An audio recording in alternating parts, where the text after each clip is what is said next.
Okay, today is chapter 1, section 2, using segments and congruence. And we have a couple new terms we need to establish, and one of those is a postulate or an axiom. And this is just a rule that is accepted without proof. So a couple things here, specifically being accepted without proof is extremely important. That's what a postulate is. So we're just going to accept it as what it is. And then the second thing on here is a theorem, and a theorem is just a rule that can be proved. So we have one without proof, and then we have one with proof. And we'll go from there. The first postulate, now what I want to say is I need you to write this down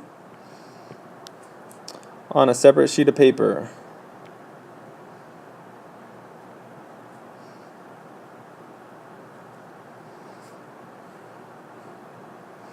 So you'll need to stop this video and write this entire postulate on a blank sheet of paper. And what I want is for you to label this like your postulates, and we'll write every postulate throughout the entire year on this separate sheet of paper so that way you can easily go back and use it as a reference. So please do that. So postulate number 1, the rule postulate. So this postulate states that the points on a line can be matched 1-to-1 with real numbers. Basically, we can number them. The real number that corresponds to a point is the coordinate of that point. So we'll stop at this first part and we'll say, okay, if we draw a line, so in this case, let's make a line up here. And this line, we can place points on it. So we'll say this is point A, and this is point B. Okay? And then we can take those points and we can actually place values for those points. Since point A is the first point, I'm going to say this point is x1. And then B would be x2. Notice we're only in one dimension, and that's why we only have x's, so we're dealing in x dimension. We could label these y if we wanted to, or any variable, but we usually label xy in the third dimension for z. So we'll continue on. This is the first part, just labeling points. The next part, the distance between points A and B, written as AB, is the absolute value of the difference of the coordinates of A and B. So the difference between the coordinates, which we just labeled it, the one-dimensional value. And I did put the page number on this. This is page 9, so if you want to do a quick reference, you can reference this as well. So, getting back, our postulate and our rule here. So if we want to look at the length of AB, so we have AB, this is going to equal, just by definition of the postulate, the absolute value of the difference between them. And whenever we look at the difference between coordinates, we always label the second coordinate first. So we have x2 minus x1, and then we end with our absolute value bar. So we're going to go ahead and look at example number 1. So I have a video here, and this is just me measuring the line, so we'll go ahead and watch it, and we'll talk about it as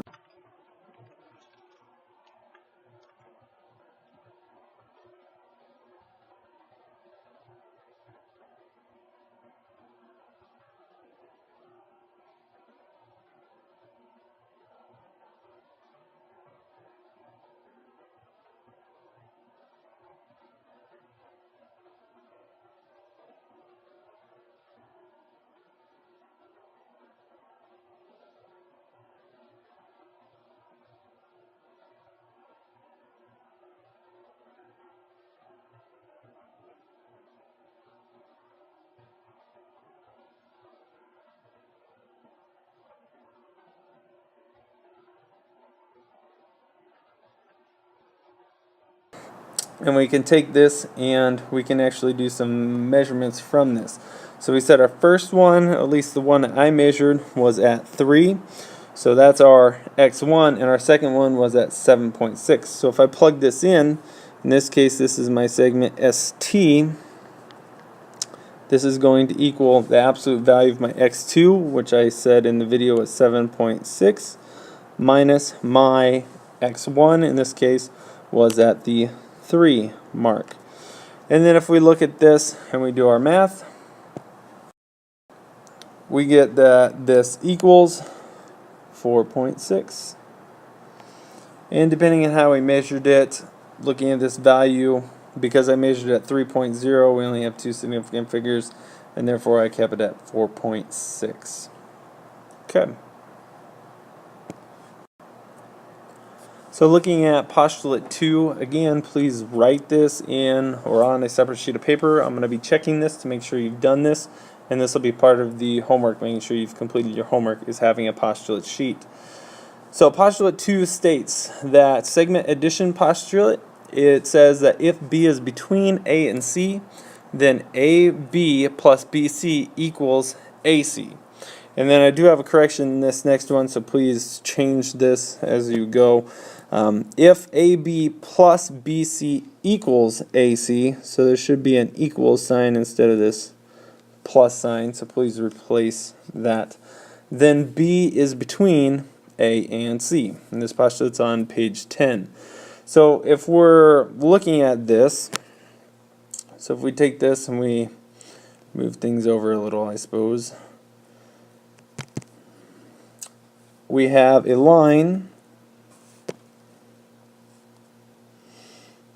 and then reading how this is written, if B is located between A and C, so I need some points. I have point A, point C, and then B is somewhere between this. Doesn't matter where you place it, you just need to place it between it.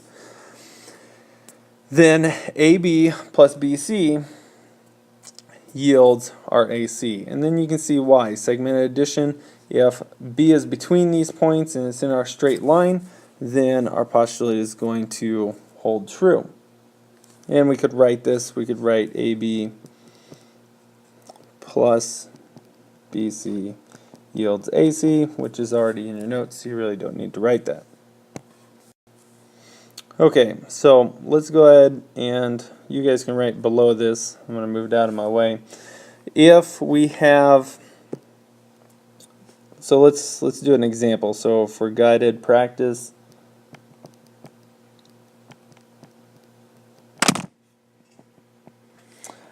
let's say we have a line. So my lines are going here, and then I have some points on this line, point here, and point here. And let's say we have another array coming off of this. Okay, and we can label this point X, this point is Y, this point is Z, and then I'm going to put another point. I said it was array, so need 2 points. This point's W. And then we get some distances. This one's 23, and this one is 50. Okay, so with this, using our segment addition postulate, let's go ahead and find, so technically this is number 3 for this. Let's go ahead and find XZ. So let's go find the length of XZ. In this case, we know that we can have, if we're looking at XZ, so let me change colors here. We're looking at this distance here, which is our whole distance. Then we know just basically by what we've been taught all along, XZ equals XY plus YZ. So then we can just say this equals 23 plus 50, which then equals 73.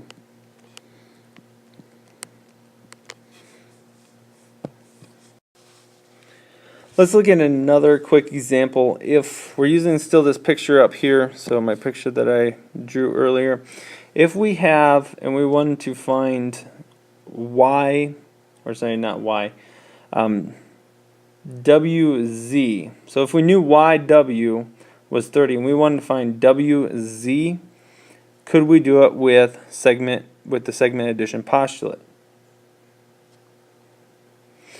And the answer actually is no, because Y is not located between. So even though YW is 30, we would need a line or a segment in between these two, and we can't do that. So no, we cannot.